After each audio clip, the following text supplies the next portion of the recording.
नमस्कार दोस्तों, स्वागत है आपका साइट फॉर वर्ल्ड के ऑफिशियल लर्निंग प्लेटफॉर्म पर, जहां स्टूडेंट्स और जॉब सीकर्स के लिए करियर, टेक्नोलॉजी और प्लेसमेंट से जुड़ी इंडस्ट्री ओरिएंटेड और प्रैक्टिकल नॉलेज दी जाती है। अगर आप अपनी स्किल्स को नेक्स्ट लेवल तक ले जाना चाहते हैं तो आप बिल्कुल सही जगह पर आए हो। चलिए शुरू करते हैं आज का इम्पोर्टेंट सेशन। नमस्ते स्टूडेंट्स। आज हम एक बहुत ही इंटरेस्टिंग जर्नी पर चलेंगे। हम देखेंगे कि किसी भी बिजनेस के अंदर इंफॉर्मेशन एक छोटे से आइडिया से शुरू होकर एक ऑफिशियल पब्लिक रिकॉर्ड कैसे बन जाती है। आप रेडी हो? फोकस मोड ऑन है ना? चलिए इसे समझते हैं। तो आज हम इन 5 इंपॉर्टेंट स्टेजेस को कवर करेंगे। सबसे पहले द प्लान यानी स्ट्रैटेजी कैसे बनती है। फिर द इंजन मतलब उस प्लान को चलाने वाली बिजनेस इंटेलिजेंस क्या है। उसके बाद द फ्यूल यानी वो डेटा जो इस इंजन को पावर देता है। फिर देखेंगे द डैशबोर्ड यानी कंपनी अंदर से अपनी परफॉर्मेंस को कैसे मॉनिटर करती है। और आखिर में द पब्लिक रिकॉर्ड यानी गवर्नेंस, जिसमें कंपनी दुनिया को अपनी रिपोर्ट देती है। सब क्लियर है? चलो शुरू करते हैं। तो हर कहानी की शुरुआत होती है एक प्लान से, जिसे हम कहते हैं स्ट्रैटेजी।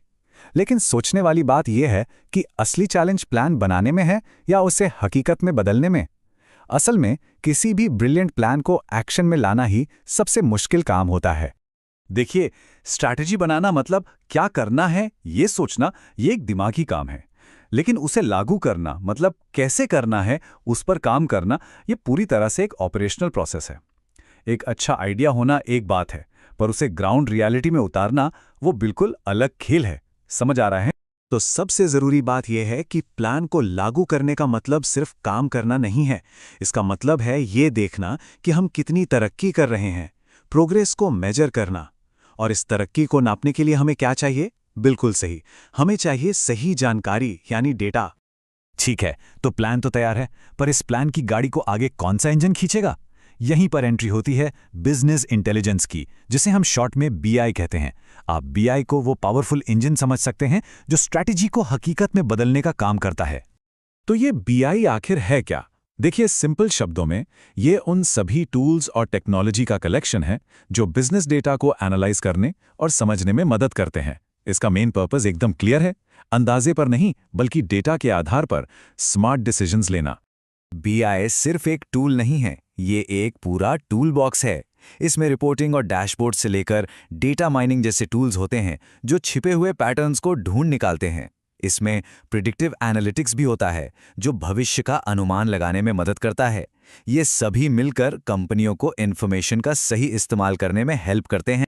अच्छा, यहाँ एक बहुत ज़रूरी फ़र्क समझना होगा। बिजनेस इंटेलिजेंस यानी बीआई और बिजनेस एनालिटिक्स यानी बीए में क्या अंतर है? ध्यान से सुनना। बीआई हमें बताता है कि पास्ट में क्या हुआ और अभी क्या हो रहा है, जबकि बीए, जो बीआई का ही एक हिस्सा है, वो फ्यूचर की तरफ देखता है। ऐसा क्यों हुआ और आगे क्या हो सकता है? क्लियर हुआ? चलिए, इंजन की बात तो हो गई, तो अब उसके फ्यूल की भी बात कर लेते हैं। और बीआई इंजन का फ्यूल है डेटा। लेकिन आज के ज़माने में सबसे बड़ी चुनौती है अनस्ट्रक्चर्ड डेटा को समझना। आइए देखते हैं कि ये क्या होता है। ये आंकड़ा आपको चौंका देगा। मेरिल लिंच के अनुसार किसी भी बिजनेस की 85% से ज्यादा जानकारी अनस्ट्रक्चर्ड होती है। इसका मतलब ज्यादातर इंफॉर्मेशन ऐसी होती है जिसे आसानी से एनालाइज नहीं किया जा सकता। तो ये अनस्ट्रक्चर्ड डेटा आखिर है क्या? अरे, ये आपकी ईमेल्स, कॉल सेंटर के notes, news articles, social media posts, photos और वीडियोज हैं। बेसिकली वो सारा डेटा जो किसी साफ सुथरे टेबल में फिट नहीं होता। अब आप खुद सोचिए, इन सब चीज़ों में कितनी कीमती जानकारी छिपी हो सकती है। और इस डेटा को मैनेज ना कर पाने की कीमत भी बहुत बड़ी है। गार्टनर के मुताबिक ऑफिस कर्मचारी अपना 30 से 40% टाइम सिर्फ इस बिखरे हुए डेटा को खोजने और समझने में लगा देते हैं। सोचिए, ये प्रोडक्टिविटी का कितना बड़ा लॉस है। इंटरव्यू में ये पूछा गया तो बता पाओगे ना? ठीक है, तो हमारे बीआई इंजन ने डेटा को प्रोसेस कर लिया है। अब इसका आउटपुट क्या है? इसका सबसे कॉमन आउटपुट है रिपोर्ट्स। ये रिपोर्ट्स मैनेजर्स और कर्मचारियों के लिए एक कार के डैशबोर्ड की तरह काम करती हैं, जो बताती हैं कि सब कुछ सही रास्ते पे है या नहीं।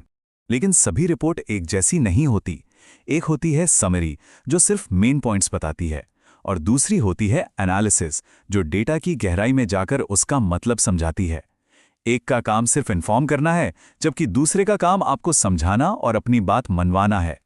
रिपोर्ट्स दो तरह की होती हैं, स्टैटिक और डायनामिक। स्टैटिक रिपोर्ट्स जैसे पीडीएफ एक फोटो की तरह फिक्स्ड होती हैं, ये एक परमानेंट रिकॉर्ड की तरह काम करती हैं।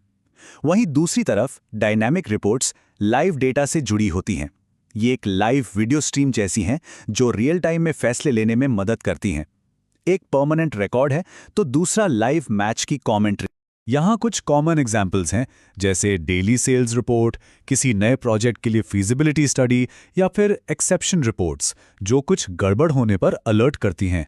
अब वीडियो पॉज करो और सोचो कि आपने इनमें से कौन सी रिपोर्ट अपने काम या पढ़ाई में देखी है। सिर्फ देखने से नहीं होगा, सोचना भी पड़ेगा।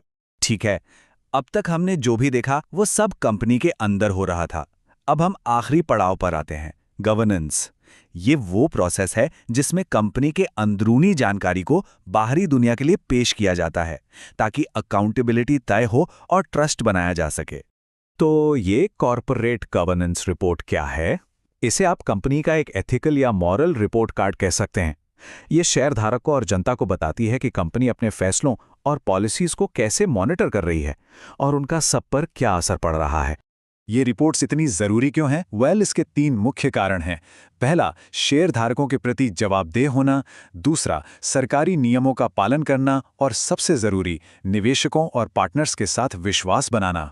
अच्छी कॉर्पोरेट गवर्नेंस इन 6 पिलर्स पर टिकी होती है: accountability, fairness, transparency, responsibility, efficiency and effectiveness और इंडिपेंडेंस। ये वो सिद्धांत हैं जो तय करते हैं कि कंपनी जनता को क्या और कैसे रिपोर्ट करेगी। ये रिपोर्टिंग हमेशा से ऐसी नहीं थी, ये टाइम के साथ इवॉल्व हुई है। 1992 की कैडबरी रिपोर्ट से लेकर 2002 में बड़े घोटालों के बाद आए अमेरिकी सार्बेन्स-ऑक्सले एक्ट तक हर बड़ी घटना ने रिपोर्टिंग को और सख्त और ट्रांसपेरेंट बनाया है। ये हिस्ट्री हमें बताती है कि ट्रस्ट कितना जरूरी है। तो आज हमने देखा कि कैसे एक आइडिया स्ट्रैटेजी बनता है, बीआईओ से डेटा से चलाता है, रिपोर्ट्स के जरिए उसे मॉनिटर किया जाता है और आखिर में गवर्नेंस रिपोर्ट के जरिए उसकी जिम्मेदारी जनता के सामने रखी जाती है। अब आपके लिए एक सवाल, आज के इस डेटा के दौर में असली चैलेंज जानकारी ढूंढना है या ये साबित करना कि उस जानकारी का इस्तेमाल जिम्मेदारी से किया जा रहा है?